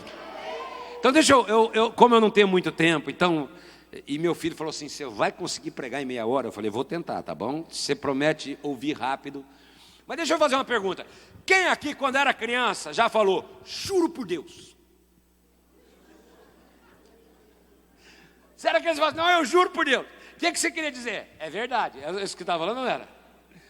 Juro por Deus. Não, eu não fiz, juro por Deus. Você já falou isso? Quem nunca falou? Mentiroso. Mas, dá para a gente jurar por Deus? Não, né? Nós nem podemos. Por quê? Porque um advogado ia falar, porque quando você jura, juramento, você está afiançando algo. Você está dando alguma coisa de garantia. Mas é isso que a criança quer fazer. Quando ela fala assim, eu juro por Deus, ela está falando assim, ó, é verdade que eu estou falando. Então você está dando em garantia algo que te pertence. Mas por isso você não pode falar, porque você não tem domínio sobre Deus. Mas eu quero que você preste atenção numa coisa. Imagina Deus olhando para você nessa manhã e Deus falando assim, eu vou te abençoar quando você sair daqui. Eu vou cuidar da tua família, eu vou te dar uma família bendita, eu vou multiplicar a tua vida, eu vou abençoar cada um de vocês. Quem crê que Deus tem essa palavra para a tua vida? Agora Deus olhou para Abraão e falou, Abraão, eu vou te abençoar, em ti serão benditas todas as famílias da terra, eu vou te dar uma descendência, você nem tem filhos, eu vou multiplicar. Mas Abraão ainda não tinha tido uma experiência com Deus, ele precisava de uma garantia, ele precisava de uma fiança, porque ainda ele estava iniciando o seu relacionamento com Deus. E aí quando você olha nesse texto que nós lemos, lá em Hebreus capítulo 6, versículo 13, olha lá, Hebreus 6, 13, aí deixa-me engatilhar desses versículos. Quando Deus fez sua promessa a Abraão, como ele não tinha ninguém superior por quem jurar, o que Deus fez? Abraão, Deus falando para ele, Abraão, eu juro por Deus que eu vou te abençoar. Foi isso que Deus fez, não foi isso?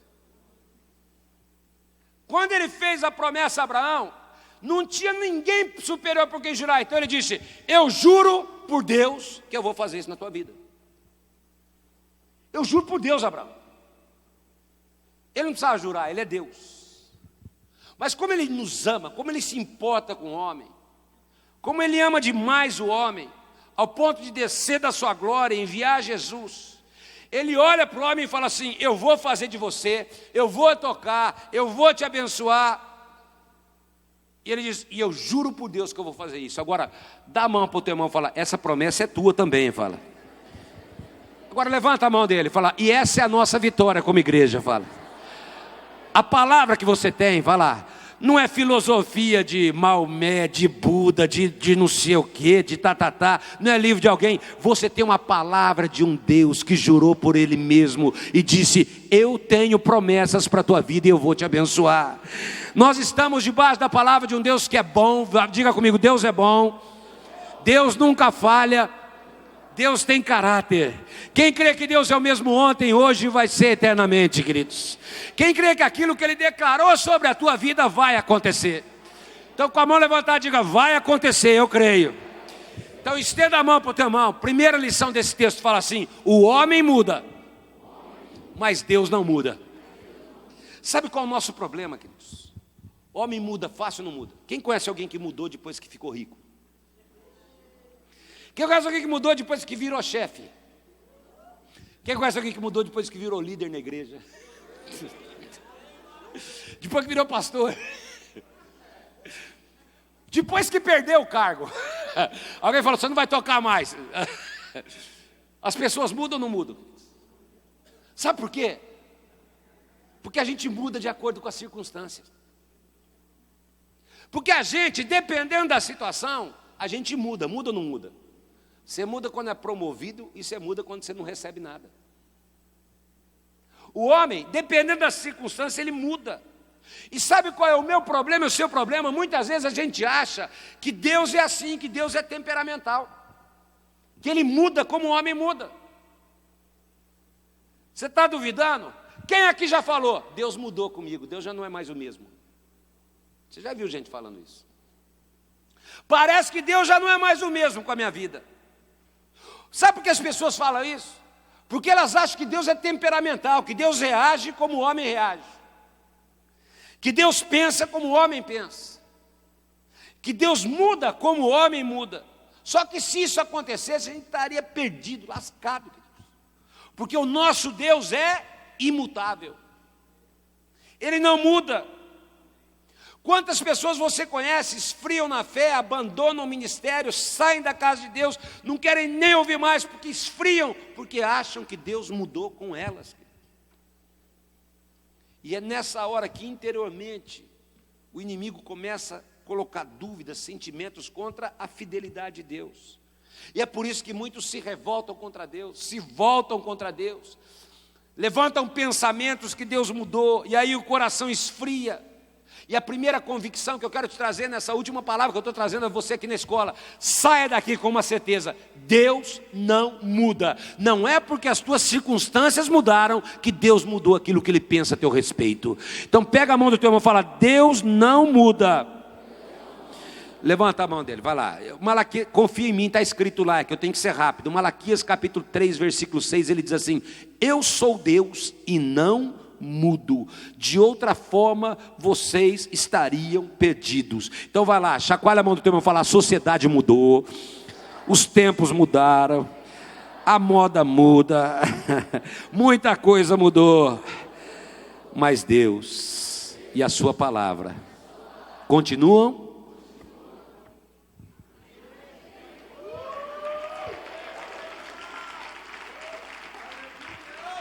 Me responda uma coisa: você acha que Deus mudou com você só porque você passa por lutas? Você acha que Deus mudou com você só porque as coisas não estão acontecendo?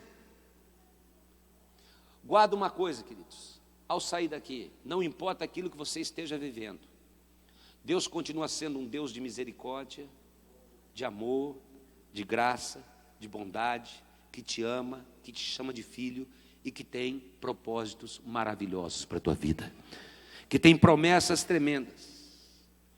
E nem quando eu mudo, Deus muda, porque lá em 2 Timóteo capítulo 2, versículo 13 diz que até quando nós somos infiéis, Deus permanece fiel, porque Ele não pode negar-se a si mesmo. Então, me ajudando a pregar, olha nos olhos dessa pessoa maravilhosa que está ao teu lado e vai declarando, falar: as promessas de Deus não foram revogadas ao teu respeito. Fala: não aceite enganos dos teus sentimentos, faça calar toda a voz da carne, do inferno, dos desejos, né? Passarão os céus e a terra, mas as minhas palavras, seca-se a erva, cai a sua flor, mas a palavra do Senhor, diga bem alto comigo, fala: Deus não muda. Fala bem alto, fala: Deus não muda. Segunda verdade desse texto de Hebreus, diga comigo: Deus não mente. Mesmo sendo óbvio, queridos, é uma afirmação que você tem que ter. Coloca para mim Hebreus capítulo 6, versículo 18. Hebreus 6, 18. Diz assim: para que por meio de duas coisas imutáveis. Qual a primeira coisa? Deus não muda. Segunda coisa, Deus não mente. Por meio de duas coisas imutáveis, nas quais é impossível que Deus faça o quê? Minta. Sejamos firmemente encorajados. Essas duas coisas têm que te encorajar quando você sair daqui. Deus não muda e Deus não mente. Isso tem que encorajar a tua vida. Isso tem que estar com você todos os dias. Porque nós, os que nos refugiamos nele, para tomar posse da esperança que foi proposta a cada um de nós. Lá em João capítulo 14, versículo 6, ele diz: eu sou o caminho, sou a verdade, eu sou a vida. Lá em Tiago capítulo 1, versículo 17, diz que nele, a verdade, ele não mente. Nele não há sombra de dúvida nem de variação. Porque ele é o Deus da verdade. Conhecereis a verdade e a verdade vos libertará. João capítulo 8, versículo 36. Se o Filho do Homem vos libertar, verdadeiramente sereis. Então, a verdade espiritual da igreja, ela está baseada em dois pilares. Deus não muda e Deus não mente. Então diga bem alto: Deus não muda, Deus não mente. E é por isso, queridos, que nós não podemos viver um relacionamento de aparências com Deus. É por isso que o nosso relacionamento não pode ser de fingimento, de engano, porque Deus é o Deus da verdade. Ele é aquele que sonda os corações. Quando você entende isso, você sabe, você pode subir no mais alto céus, ele vai estar lá. Você pode descer a maior profundeza, ele vai estar lá também, porque nada fica encoberto aos seus olhos. Salmo 139 diz que ele nos conhece muito bem, até antes que nós fôssemos formados. E é por isso que você precisa ser verdadeiro. É por isso que não tem relacionamento com Deus de faz de conta. É por isso que quando você vai para Deus sincero, você fala: Senhor, eu quero ser liberto. Eu nunca me esqueço de como tem gente que acha que está enganando quem. Eu lembro uma vez, tinha um casal brigando, porque ele estava vindo à igreja e ela queria que ele largasse o cigarro. Ele falou: larguei o cigarro. E ela falou: não largou, que eu estou sentindo o cheiro. E ele falou: larguei.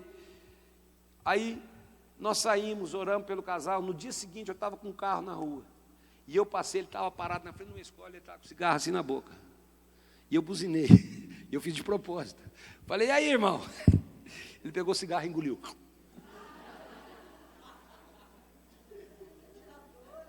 Está enganando quem? Eu comecei a rir. Eu cheguei para o outro, hoje ele conta, ele é um dos nossos coordenadores. Ele estava no carro, e esse fumava muito, Ele foi para um encontro com Deus, quando ele foi, ele fumava 4 maços por dia, daí Deus libertou ele, mas ele estava com cigarro assim na mão, e aí eu vi ele de longe e falei: e aí, Cláudio? Ele soltou o cigarro no carro, dentro do carro, e eu vi que ele começou a tentar apagar o cigarro, e ele não acertava o pé, e aquela fumaça começou a subir. Eu fui chegando perto, e eu com a vontade de rir, eu fui conversando sério com ele, e ele desesperado para apagar. Aí a hora que eu cheguei bem pertinho, falei: pode apagar o cigarro, que eu vi que você estava fumando. Eu acho, sabe, adianta você fazer de conta que é sacerdote, que é adorador, adianta você fazer de conta que você lê a palavra de Deus. Muitas vezes a gente tem um relacionamento fingido com Deus, só que o Deus é o Deus da verdade. Você não pode se relacionar com Ele de outra forma. E é por isso que quando você vai com sinceridade, com verdade, Ele te abençoa. Mas eu estou sendo muito rápido, porque eu tenho que falar em meia hora. Então diga comigo: Deus não muda, Deus não mente. Agora eu estou começando a pregar. Levanta a tua mão agora. Diga: essa convicção é a âncora na minha vida. Versículo 18. Para que mediante duas coisas imutáveis, nas quais é impossível que Deus minta, forte alento e esperança, nós sejamos firmemente encorajados, nós que nos refugiamos nele para tomar posse da esperança nossa proposta. Versículo 19. Temos essa esperança. Como o quê? Coloca a mão no teu coração, diga assim: eu tenho uma âncora. Deus não muda, Deus não mente, eu tenho uma âncora. Deixa eu te perguntar, para que serve uma âncora? Quer um pescador aqui? Fala para mim, para que serve uma âncora? Para quê? Parar o barco. Para parar o barco. Para o barco não ser levado. Alguém quer completar? Firmar o barco. Firmar. Para quando vir as ondas, ele não sair do lugar, né? Ele não sai do lugar. Então deixa eu te perguntar uma coisa. Se tiver tudo calmo, para quê? Para não afundar. Para ele não? Para ele não ser levado. Quero fazer uma pergunta. Se tiver tudo calmo, precisa de âncora? Quando está tudo certo, precisa de âncora? Se não tiver correnteza nenhuma, precisa da âncora? Não, porque o barco fica parado. Quem é pescador sabe, você pode jogar ali. Quando a âncora é necessária? Quando tem vento? Quando as águas estão agitadas? Quando tem problema? Quando a tempestade chega? E agora eu quero que você, mais uma vez me ajudando, dando a mão para essa pessoa que você tem dado, maravilhosa que está aí. Você olha para ela e fala assim: Deus não muda. Deus não mente. Você tem uma âncora. Levanta a mão dele.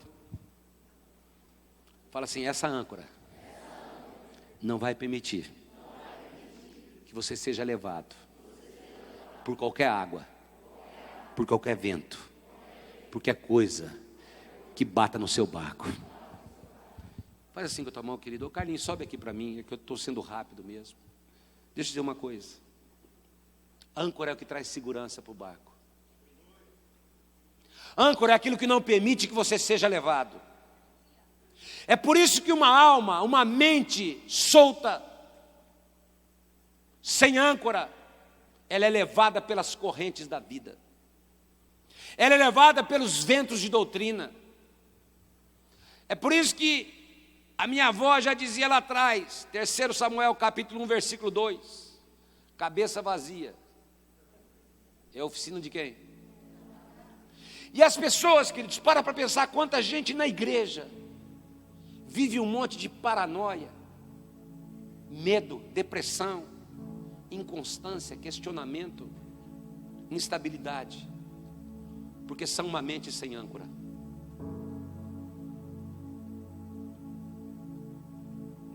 É por isso que você, queridos, precisa entender que quando você tem a mente de Cristo, como o apóstolo Paulo fala, você entende que não importa aquilo que você esteja vivendo ou passando, Deus não muda e Deus não mente. E essa é a tua âncora. Você sabe quais são os pensamentos de Deus a teu respeito. É por isso, querido, que ao sair daqui você não tem o direito de pensar o pior para a tua vida.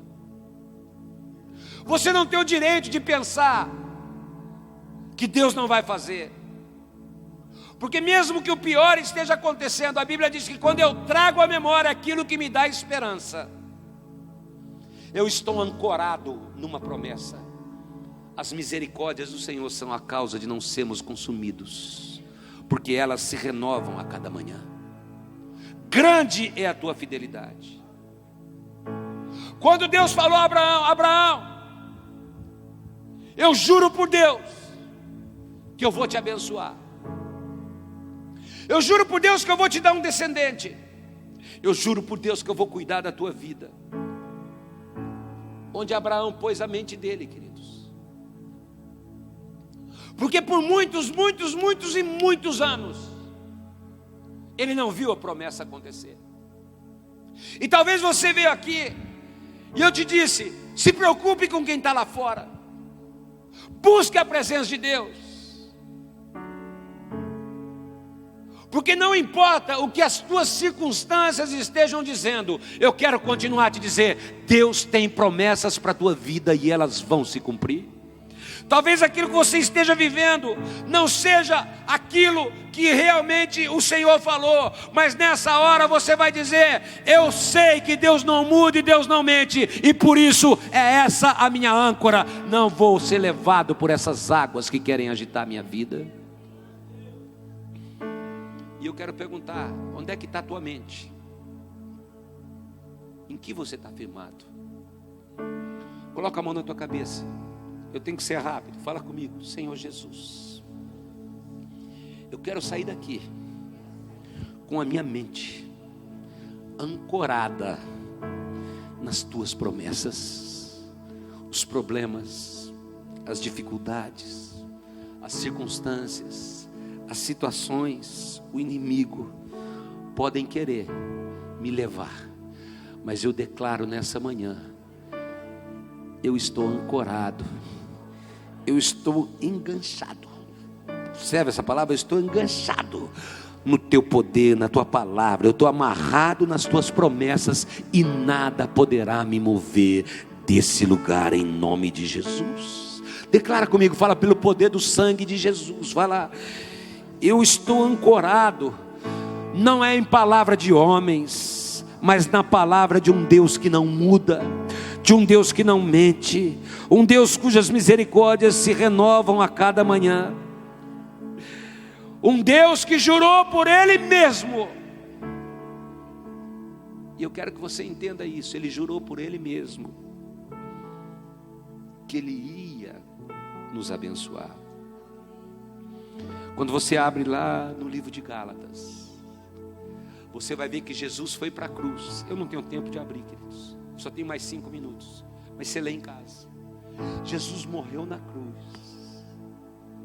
Jesus, por amor, se deu por nós, para que as bênçãos de Abraão chegassem até nós. Então o mesmo Deus que disse a Abraão: eu juro por mim mesmo, eu juro por Deus que eu vou te abençoar, Abraão, é o Deus que está olhando. Como é teu nome, filha? Que está olhando para Flávia e está dizendo: eu juro por Deus que eu vou te abençoar. É o Deus que está olhando para o César: eu juro por Deus que eu tenho promessas para a tua vida. É Deus falando ou não é? Por mais pesado, porque Jesus mesmo falou: não jure por nada. Vocês estão entendendo o que eu estou falando? Ele deu uma promessa, porque Ele não mente e Ele não muda. E é por isso que eu quero que você saia daqui com uma certeza, queridos: a tua âncora é que Deus não muda e que Deus não mente. Mas você vai chegar na sua cidade, as circunstâncias não são aquelas que você esperava. Está demorando para acontecer. Mas porque Deus não muda, porque Deus não mente, e porque essa é a tua âncora, você vai dizer assim: que foi assim, que depois de esperar pacientemente, qual é o seu nome? O Carlos alcançou a promessa. Que foi assim, que depois de esperar pacientemente, qual é o seu nome? A Lara, a Ana, o Gabriel, a Sueli, o Luiz Carlos, Sani, Aliécio, Marcos, Andréia, o Eduardo, Ana Paula. Porque é fácil ter paciência para esperar, querido. É fácil você não ver as coisas acontecerem. Dá vontade de desistir ou não dá, queridos? Mas quando eu sei que Deus não muda e Deus não mente, eu posso jogar minha âncora e dizer que foi assim, que depois de esperar pacientemente, a Raquel, o Paulo, alcançou a promessa. Coloca a mão no teu coração e diga comigo Hebreus 6,15. Que foi assim, que depois de esperar pacientemente,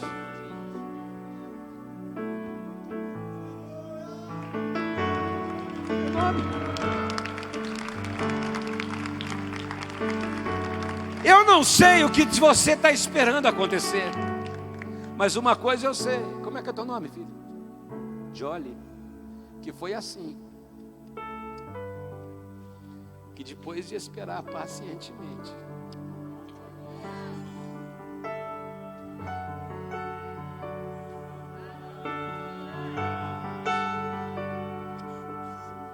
a promessa vai chegar, não é verdade, Jolly? Sabe por quê? Porque Deus não mente, Deus não muda. A âncora, aquilo que move a minha vida é saber que Deus é imutável. E aquilo que Ele declarou a meu respeito não será revogado. Pena que eu não posso pregar mais para vocês, porque eu preguei 6 meses na igreja sobre isso. Mas eu quero que você saia daqui com uma certeza. Você tem uma âncora. Ele fala, a qual, coloca o versículo 19 para mim de novo. A qual eu tenho essa esperança, como o que na minha alma? Ou seja, quando as circunstâncias não estão acontecendo, você pega a âncora e você joga. E fala assim, a água está agitada, o vento está batendo, quer levar o meu barco, mas não vai levar, porque o Deus que não muda, o Deus que não mente, declarou a meu respeito, e essa âncora está jogada, e o meu barco vai continuar firme em nome de Jesus. Eu não sei quando vai chegar, mas uma coisa eu sei, que depois de esperar pacientemente, a promessa vai chegar para a minha vida.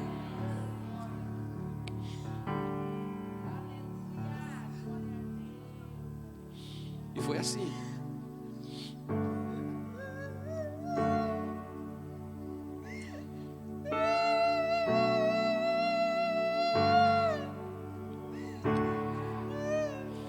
Você tem uma âncora, querido.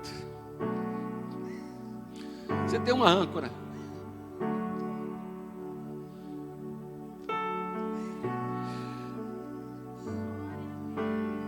Eu tenho muito para falar para vocês, mas eu vou pedir para cantar uma canção que nem nós cantamos em Araçatuba, tá bom? Mas eu sei que todo mundo conhece aqui.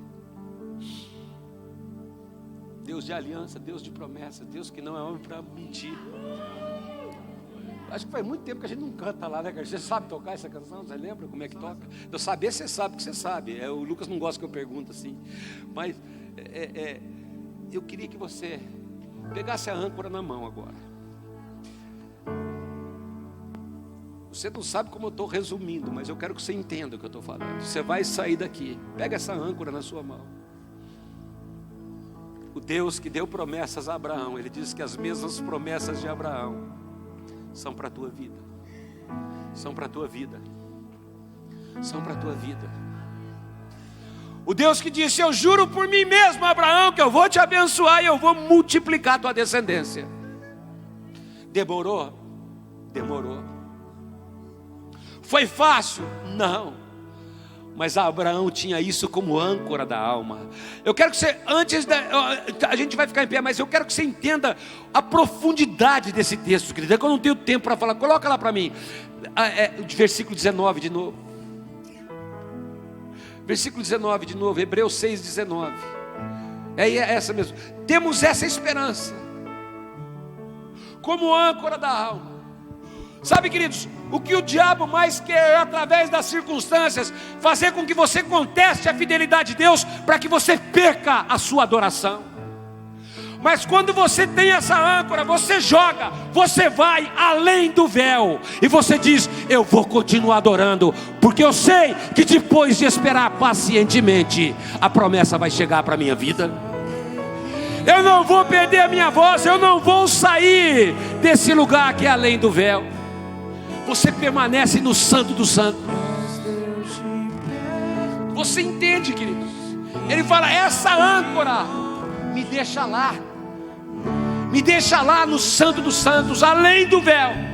Eu não saio dali, porque eu sei quem é o meu Deus. Ótimo, vamos começar de novo. Vamos começar de novo. Pega a âncora, vamos ficar em pé, queridos. Sei que os teus olhos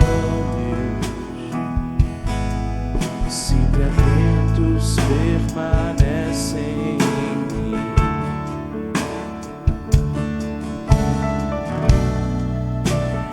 E os teus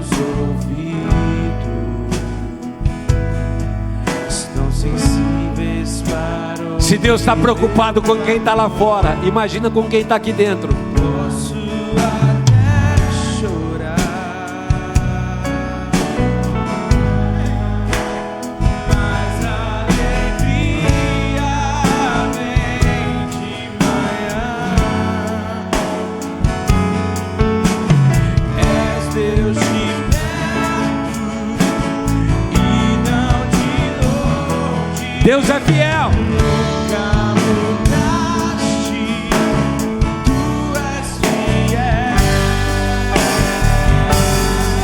Deus não muda, Ele é fiel.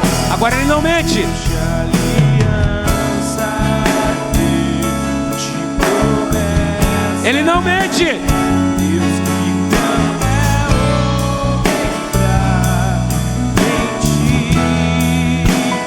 Tudo pode passar, tudo pode mudar, mas tua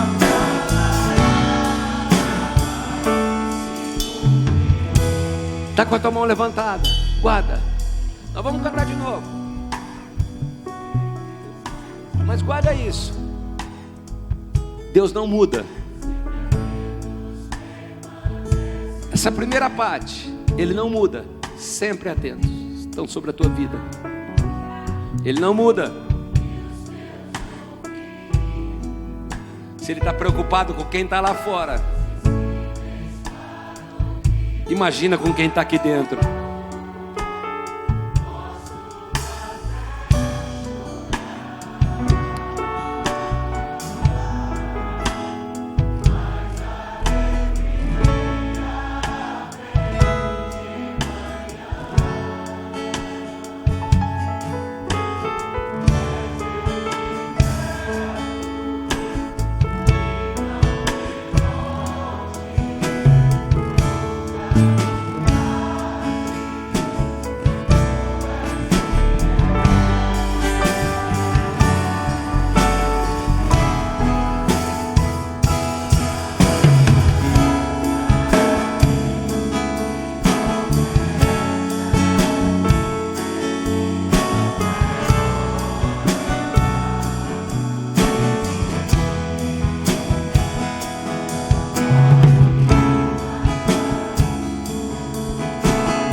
Está com a tua mão levantada. Com a mão levantada. Guarda uma coisa, queridos. Quantas vezes a gente é levado, é consumido por sentimentos, porque questionamos a fidelidade de Deus, levadas pelas situações, pelas pressões, pelas dificuldades, porque falta âncora. O inimigo leva fácil. Mas ao sair daqui, entenda uma coisa, que quando você está ancorado nas verdades de um Deus que não muda, de um Deus que não mente, de um Deus que é fiel, pode vir a tempestade, o vendaval, a correnteza, você vai dizer: eu permaneço ancorado na verdade. O diabo pode falar: você está vendo o teu casamento, está vendo os teus filhos, a tua casa não tem jeito. Você vai levantar sua voz e vai falar: diabo, eu estou ancorado em outra verdade, e a minha verdade é essa: crê no Senhor Jesus Cristo e será salvo tu e tua casa. Eu e a minha casa serviremos ao Senhor. Ele pode falar: está vendo as tuas finanças, você está arrebentado, você não vai ter emprego. Você vai levantar sua mão e vai falar assim: eu estou ancorado em outra verdade. O meu Deus, segundo a sua riqueza em graça, há de suprir cada uma das minhas necessidades. Ele pode falar: olha a tua vida, olha os teus problemas, você perdeu tudo. Você vai dizer: eu estou ancorado em outra verdade. Eu estou ancorado na palavra de Deus, que é fiel sobre a minha vida. Ele vai falar: olha o tamanho do gigante, olha o tamanho dos teus problemas, vão acabar com você. Você vai levantar a palavra e dizer: maior é aquele que está em mim. Eu estou ancorado em outra verdade. Ele pode dizer: você não precisa buscar. Para buscar para quê? Adorar para quê? Você vai dizer: eu não vou sair além do véu, porque eu estou ancorado na palavra desse Deus que não muda. E por isso eu levanto as minhas mãos e eu jogo a minha âncora e eu declaro: posso enfrentar o que for. Eu sei quem luta por mim. Vai lá, joga a âncora agora e declare. Joga a tua âncora e declare: posso enfrentar o que for. Posso. Não podem ser. Mas enfrentar. Joga a âncora e declare: posso. Posso.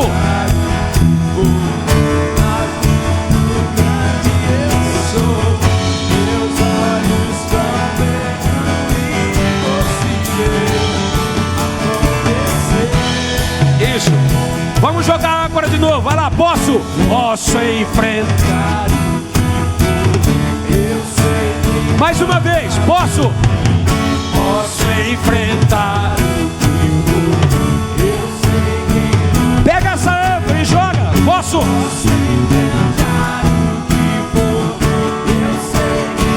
Deus não muda, Deus não mente.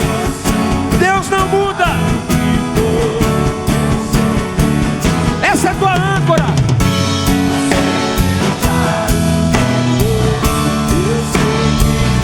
Deus planos.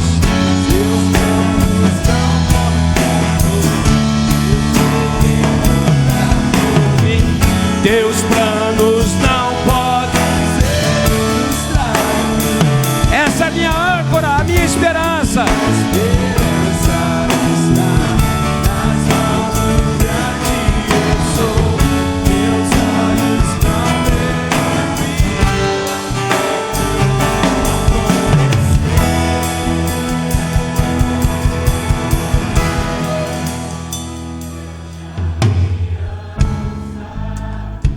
Deus não muda. Deus não mente.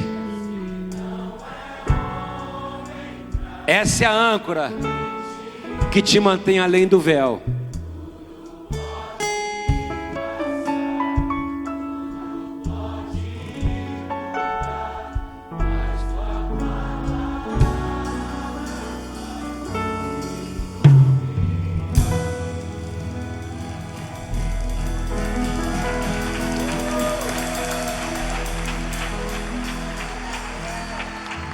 Porque foi assim que depois de esperar pacientemente. Fala o teu nome bem alto, vamos lá. E foi assim que depois de esperar pacientemente, alcançou a promessa. Deus te abençoe. Foi muito bom estar com vocês. Que o Senhor guarde, fortaleça a sua vida, viu? Volte para a sua cidade com tudo aquilo que você tem recebido, essa âncora que te mantém além do véu. Amém? Eu não sei o recado que o pessoal tem aí, quem vai falar. Amém? Mas eu quero dizer que foi muito bom estar com vocês. Deus abençoe cada um de vocês, viu, gente? Eu amo vocês. Deus abençoe.